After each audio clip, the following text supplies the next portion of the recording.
2027ஆம் ஆண்டு நிதிநிலை அறிக்கையின் மீது மற்றும் வேளாண் நிதிநிலை அறிக்கையின் மீது விவாதத்தில் பங்கேற்பதற்கு வாய்ப்பளித்தமைக்கு தங்களுக்கு நன்றியை தெரிவித்துக் கொள்கிறேன். மாண்புமிகு தமிழக முதலமைச்சர் அவர்களுக்கும் நன்றியை தெரிவித்துக் கொள்கிறேன். மேலும் எனக்கு இந்த வாய்ப்பை வழங்கிய பாட்டாளி மக்கள் கட்சியினுடைய தலைவர், முன்னாள் நடுவண் சுகாதாரத்துறை அமைச்சர், இந்திய தேசத்திற்கே 108 ஆம்புலன்ஸை கொண்டு வந்து சேர்த்த எங்களுடைய தலைவர் மருத்துவர் அன்புமணி ராமதாஸ் அவர்களுக்கும் இந்த நேரத்தில் நன்றியை தெரிவித்துக் கொள்கின்றேன். பாட்டாளி மக்கள் கட்சியினுடைய சட்டமன்ற தலைவர், மதிப்புக்கும் மரியாதைக்குரிய முனைவர் சௌமியா அன்புமணி அவர்களுக்கும் என்னுடைய நன்றியை தெரிவித்துக் கொள்கின்றேன். அதே நேரத்தில் எனக்கு தேர்தலில் வெற்றி பெறுவதற்காக உழைத்த அனைத்து இந்திய அண்ணா திராவிட முன்னேற்ற கழகத்தினுடைய பொதுச் செயலாளர், மதிப்புக்கும் மரியாதைக்குரிய ஐயா எடப்பாடியார் அவர்களுக்கும் என்னுடைய நன்றியை தெரிவித்துக் கொள்கின்றேன். அதே நேரத்தில் என்னுடைய வெற்றிக்கு உறுதுணையாக இருந்த முன்னாள் அமைச்சர், மதிப்புக்கும் மரியாதைக்குரிய அண்ணன் CV சண்முகம் அவர்களுக்கும் என்னுடைய நன்றியை இந்த நேரத்தில் காணிக்கையாக்குவதோடு, எனக்கு உறுதுணையாக இருந்த தோழமை கட்சிகள் பாரதிய ஜனதா கட்சி, புதிய தமிழகம், புரட்சி பாரதம் கட்சி உள்ளிட்ட அனைத்து தோழமை கட்சிகளுக்கும், அமமுக உள்ளிட்ட அனைத்து தோழமை கட்சிகளின் தலைவர்களுக்கும் என்னுடைய நன்றியை உரித்தாக்கிக் கொள்கின்ற அதே நேரத்தில் 2011ஆம் ஆண்டு என்னுடைய 26வது வயதில் செஞ்சி தொகுதியில் போட்டியிடுவதற்காக எங்களுடைய நிறுவனர் என்னை அந்த மண்ணிற்கு அனுப்பி வைத்த பொழுது, அந்த மக்கள் தங்கள் வீட்டு பிள்ளையாக அவ்வளவு பெரிய அலையிலேயும் விழுப்புரம் மாவட்டத்தில் என்னை வெற்றி பெற வைத்த அந்த செஞ்சி தொகுதி மக்கள் மீண்டும் 10 ஆண்டுகள் கழித்து அதைவிட மிக அதிகமான நம்பிக்கையும் அன்பையும் வைத்து இன்றைக்கு இந்த அவைக்கு அனுப்பி வைத்திருக்கக்கூடிய அந்த செஞ்சி தொகுதி வாக்காளர்களுக்கு என்றும் நன்றி கடன் பட்டவனாக இருப்பேன் என்பதை இந்த நேரத்தில் தெரிவித்துக் கொண்டு, அதையும் தாண்டி இந்த அவையில் இருக்கக்கூடிய அனைத்து உறுப்பினர்களுக்கும் வணக்கத்தை தெரிவித்து, முதல்படியாக இந்த நிதிநிலை அறிக்கையில் நீர்வளத்துறையில் மரியாதைக்குரிய அமைச்சர் அவர்கள் கூறியிருப்பது போல பெண்ணையாறு செய்யாறு இணைப்பு திட்டத்திற்கு திட்ட அறிக்கை தயாரிப்பதற்காக 50 கோடி நிதி ஒதுக்கப்பட்டிருக்கிறது. ஆனால் விழுப்புரம் மாவட்டத்தில் அனைவருக்கும் தெரிந்த ஒரு விஷயம், நந்தன் வாய்க்கால் திட்டம் என்பது நீண்ட நெடிய காலமாக அந்த மக்கள் அங்கே போராடி கொண்டு வருகின்ற திட்டம். அதற்கு பெஞ்சல் புயலில் பாதிக்கப்பட்டு 76 கோடி ரூபாய், கிட்டத்தட்ட ஒரு 80 கோடி ரூபாய் தேவை என்று பல முறை திட்ட அறிக்கை 2018 அந்த திட்ட அறிக்கை இங்கே அனுப்பப்பட்டு வந்திருக்க காலத்தில் அது கிடப்பிலேயே கிடைக்கிறது. 50 கோடி நம்ம டிபிஆருக்கு ஒதுக்கி இருக்கிறோம். இது போதுமானதாக டிபிஆர் தயாரிக்கிறதுக்கு இருந்தாலும் நந்தன் வாய்க்காலுக்கு என்று ஒரு தனி நிதியை, தொகுப்பு நிதியை வழங்குவதற்கு அரசு முன்வர வேண்டும் என்று பணிவோடு இந்த நேரத்தில் கேட்டுக்கொண்டு, அடுத்தபடியாக செஞ்சி பேரூராட்சி பகுதி என்று சொல்லக்கூடிய நம்முடைய செஞ்சி பேரூராட்சி பகுதி, அங்கே அந்த பேரூராட்சி நிர்வாகத்தின் மூலமாக குப்பைகள் கொட்டப்பட்டு ஒரு சீர்கெட்ட சூழ்நிலை அங்கே நிலவி கொண்டிருக்கிறது. இது குறித்து நாங்கள் பலமுறை பேரூராட்சி நிர்வாகத்திடம் தெரிவித்தாலும் கூட அங்கே பேரூராட்சி அலுவலர், செயல் அலுவலர் என்று சொல்லக்கூடியவர் நீண்ட நாட்கள் காலமாக அங்கு பணியை செய்யவில்லை. அது ஏன் என்பது எங்களுக்கும் தெரியவில்லை. அங்கு பல்வேறு குற்றச்சாட்டுகள் வந்து கொண்டிருக்கிறது. மாண்புமிகு அமைச்சர் அவர்கள் நேரடி கவனத்தை அதில் செலுத்தி அங்கே என்னென்ன முறைகேடுகள் நடந்திருக்கிறது, ஏன் செயல் அலுவலர்கள் கடந்த 5 ஆண்டு காலத்தில் 1 வருஷத்துக்கு மேல அங்கே பணி செய்ய மாட்டிருக்கிறார், இது வரைக்கும் 1 வருஷத்தில் 6 செயல் அலுவலர்கள் அங்கே மாறி இருக்கிறார்கள் என்பதை கண்டறிவதற்கு ஒரு குழு அமைக்க வேண்டும் என்பதை இந்த நேரத்தில் உங்களுக்கு தெரிவித்துக் கொண்டு, அதே செஞ்சி தொகுதியை பொறுத்தவரை மிக முக்கியமான பிரச்சனை போத்வாய் பழவளம் போன்ற கிராமங்கள் அருகே டான்மைன் நிறுவனத்தின் மூலமாக முந்தைய காலங்களில் அனுமதி பெற்று கிரானைட் குவாரி ஒன்று அங்கே நடைபெற்றுக் கொண்டிருந்தது. அங்கே கிடைக்கின்ற கிரானைட்டினுடைய தரம் சரியாக இல்லை என்று அந்த கிரானைட் குவாரி இன்றைக்கு கல் குவாரியாக மாற்றப்பட்டு வெடி வைத்து எடுக்கக்கூடிய சூழ்நிலை அங்கே இருந்து கொண்டிருக்கிறது. அந்த வெடி வைக்கின்ற காரணத்தினாலே அருகாமையில் இருக்கக்கூடிய மக்களுடைய வாழ்வாதாரம் மிகவும் அதிகமாக பாதிக்கப்பட்டு, அது குறித்த பல கோரிக்கைகளும் அரசிடம் தெரிவிக்கப்பட்டிருக்கக்கூடிய சூழ்நிலையில் தற்பொழுது அரசு அந்த டான்மை நிறுவனத்திலிருந்து ஒப்பந்தம் பெற்றிருக்கக்கூடிய ஒப்பந்ததாரர்களுக்கு நீங்கள் எல்லா அனுமதியும் பெற்றிருக்கிறீர்கள், 10 நாட்களுக்குள்ள நீங்க உங்க பணியை துவங்கவில்லை என்று சொன்னால் உங்களுடைய ஒப்பந்தம் ரத்து செய்யப்படும் என்று சொன்னதின் அளவில் அங்கு காவல்துறையின் அனுமதியோட அங்கு கற்களை வெட்டி எடுப்பதற்கான முன்முயற்சிகள் மேற்கொள்ளப்பட்டு வருகிறது. இது அந்த பகுதி மக்களிடையே பெரும் பதட்டத்தை ஏற்படுத்தி இருக்கிறது. அந்த பதட்டத்தை தணிப்பதற்கு இந்த அரசு உடனடியாக முன்வந்து அந்த டான்மை நிறுவனத்தின் மூலமாக அங்கே செயல்பட்டு வரக்கூடிய அந்த குவாரியை மூடுவதற்கான நடவடிக்கையை மேற்கொள்ள வேண்டும் என்று உங்களை பணிவோடு கேட்டுக்கொள்கின்றேன். அதே நேரத்தில் பிரசித்தி பெற்ற மேல்மலையனூர் அங்காளம்மன் திருக்கோவில் என்பது அங்கே அமைந்திருக்கிறது. நான் இங்கே இந்த நேரத்தில் நின்று பேசுகிறேன் என்று சொன்னால் அதற்கு 2 பேர் தான் காரணம். ஒன்று, எங்களுடைய நிறுவனர் தமிழின போராளி மருத்துவர் ஐயா.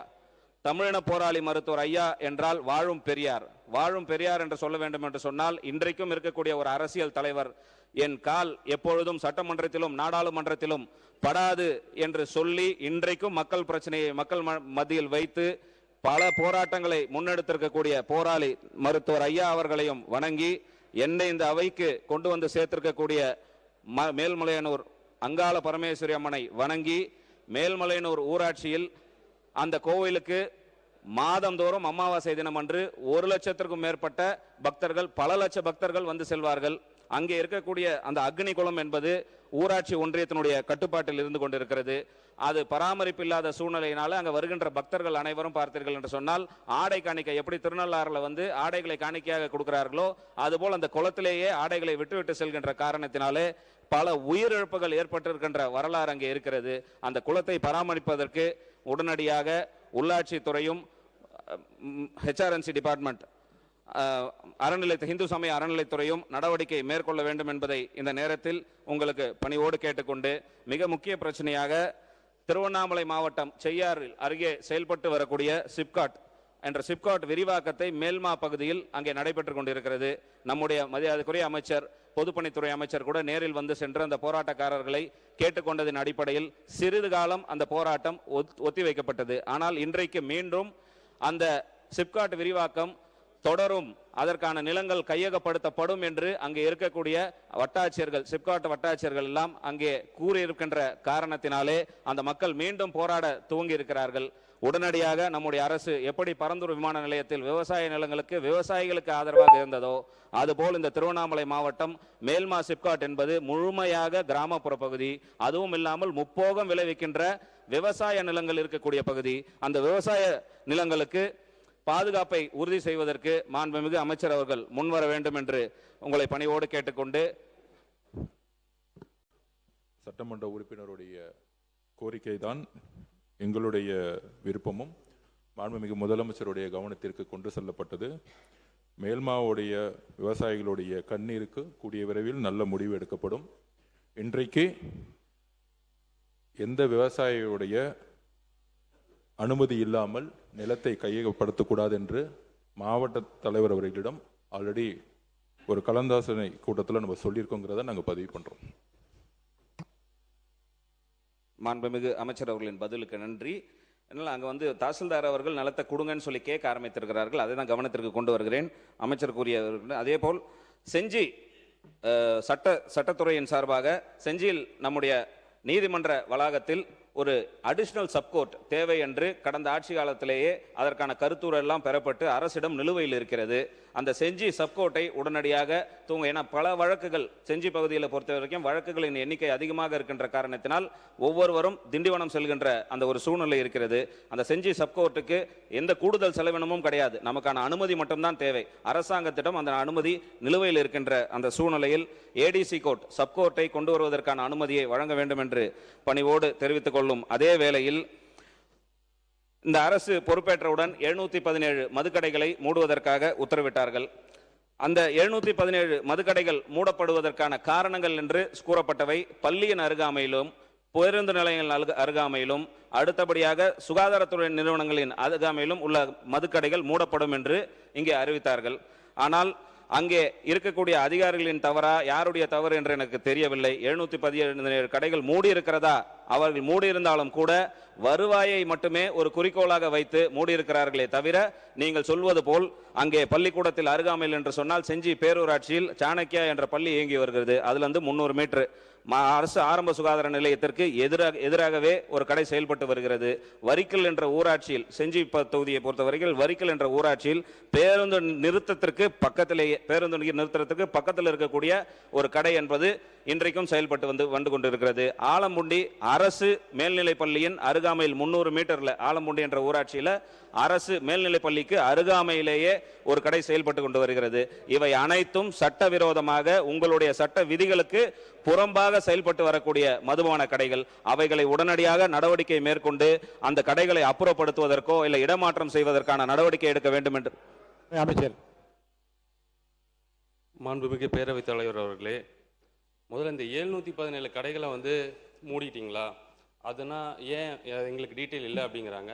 உண்மையாலும் அந்த துறை சார்ந்தவங்களுக்கு தெரியும். அது போக முன்னாள் சட்டமன்ற உறுப்பினர்களுக்கே தெரியலங்கும் போது அது ஒரு வருத்தமான விஷயம்தான். ஏன்னா அந்த ட்விட்டரில் 717 கடைகளுடைய எண்களும் கொடுத்துருக்கோம். ஸோ சொல்லியாச்சு. அது பத்திரிகைகள்லையும் வந்துருச்சு. அதான் கொஞ்சம் பத்திரிகைகளில் வந்துருச்சு, சமூக வலைதளங்களில், செய்தி தொலைக்காட்சிகளில் எல்லாத்துலேயும் வந்துருச்சு. அந்த 717 கடைகளோட எண்களும் வந்துருச்சு. மரியாதைக்குரிய மாண்புமிகு சட்டமன்ற உறுப்பினர் கேட்டுக்கொண்ட மாதிரி இன்னும் பல பகுதிகளில் இருக்குங்கிற தகவல் வந்துட்டு தான் இருக்கு. நிச்சயம் இந்த அரசு அந்த மதுக்கடைகளுக்கு எதிரான அரசு தான். மக்களுக்கு பிரச்சனைகள் கொடுக்கக்கூடிய அந்த கடைகளோட எண்களோட நீங்க கொடுத்தீங்க அப்படின்னு சொன்னா அந்த கடைகளை இடமாற்றுறதுக்கான பணிகளை மேற்கொள்வாங்கிறத சட்டமன்ற பேரவைத் தலைவர் வாயிலாக தெரிவித்துக் கொள்கிறேன். மாண்புமிகு அமைச்சரின் பதிலுக்கு நன்றி.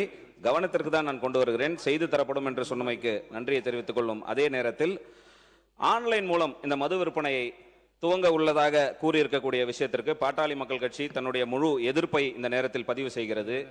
இந்திய அரசியலமைப்பு சட்டம் ஆர்டிகல் 47 படி உணவு மருந்து அமைச்சர் அது கூட தவறான புரிதல் தான். நேற்று இது சம்பந்தமா இதுக்கான விளக்கமாகவும் செய்தியாளர்கள் மத்தியில் பேசியிருந்தோம். ஆன்லைன் மூலமா இதுக்கு முன்னாடி இது மானிய கோரிக்கையில் சொல்லலான் இருந்தோம். மாண்புமிகு உறுப்பினர் கேட்டதுனால இதை சொல்றோம். இந்த 10 ரூபா ஒரு பாட்டிலுக்கு அதிகமாக வாங்குறாங்க அப்படிங்கிற பிரச்சனைகள் தொடர்ந்து இருந்துட்டே இருக்கு. கடந்த சட்டமன்ற கூட்டத்தொடர்களில் கடந்த ஆட்சி காலத்தில் நம்மளுடைய துறை சார்ந்த அமைச்சர்கள் சொல்லியிருக்க பதில் என்னன்னா, 2011 இந்த பிரச்சனைகள் இருக்கு, இந்த 4 ஆண்டுகளாகத்தான் இந்த பிரச்சனையை ஊதி பெருசாக்குறாங்க, அரசுக்கு அவப்பெயர் ஏற்படுத்த முயற்சி பண்றாங்கன்னு பதிவு பண்ணியிருந்தாரு. ஆனா யாருமே அந்த பிரச்சனைக்கான தீர்வை நோக்கி போகல. இந்த தமிழக வெற்றி கழக ஆட்சி, மாண்புமிகு தமிழக முதலமைச்சர் என்ன சொல்லியிருந்தாருன்னா, இந்த பிரச்சனைக்கான ஏன் இது இந்த நடந்துட்டே இருக்கு அப்படிங்கிறத தேடி எடுக்கும்போது சில தொழிலாளர்களுடைய அவங்களோட பிரச்சனைகள் இருந்துச்சு, அதை சரி பண்றதுக்கு முயற்சி பண்ணிட்டு இருக்கோம். இன்னொன்று நீங்க இந்த ஆன்லைன் கேட்டனாலும் சொல்லிடுறேன், இது விற்பனை கிடையாது, ஆன்லைன்ல விற்பனை கிடையாது. நீங்க இது ஒரு கேஷ்லெஸ் டிரான்சாக்ஷன் மட்டும்தான். ரொம்ப நாட்களா எல்லாருமே சொல்லிட்டு இருந்தது என்னன்னா, அங்க இந்த டாஸ்மாக் கடைகளை பண பரிவர்த்தனை வேண்டாம், பண பரிவர்த்தனைனால அது முறைகேடான பணங்கள் வாங்கப்படுகிறது, வசூலிக்கப்படுகிறது பெரும்பான்மையான குற்றச்சாட்டுகளா கடந்த கால ஆட்சியில் 2 கட்சிகளும் சொல்லிட்டு இருந்த குற்றச்சாட்டு தான். ஸோ அதுக்கு ஒரு தீர்வு வேணுங்கிறதுக்காக நீங்க விரும்புபவர்கள் நுகர்வோர் யாரெல்லாம் விரும்புகிறாங்களோ அந்த ப்ராடக்டை அந்த கடைக்கு முன்னாடி போய் அந்த கடையோட எண்ணெய் கொடுத்தாலோ அல்லது நியர்பைங்கிற ஒரு கொடுத்தாலும் அந்த கடை எண் வந்துடும். அங்கே கன்சியூமர் விரும்புகிற அந்த பொருள் அந்த கடைகளில் இருக்கும். அதை தேர்ந்தெடுத்து அதை பே பண்ணிட்டு அந்த QR கோடை காட்டினா அந்த பொருள் கொடுப்பாங்க. நீங்கள் மாண்புமிகு சட்டமன்ற உறுப்பினருக்கு மாண்புமிகு பேரவைத் தலைவர் வாயிலாக கேட்டுக்கிறதுன்னா, தவறான கருத்தை பதிவு பண்ண வேண்டாம். தெளிவாக இதில் என்ன சந்தேகம் இருந்தாலும் கேட்டால் அதை விளக்கறதுக்கு அரசு தயாராக உள்ளது. மாண்புமிகு பேரவைத் தலைவர் அவர்களே, நான் தவறான கருத்தை பதிவு செய்யவில்லை.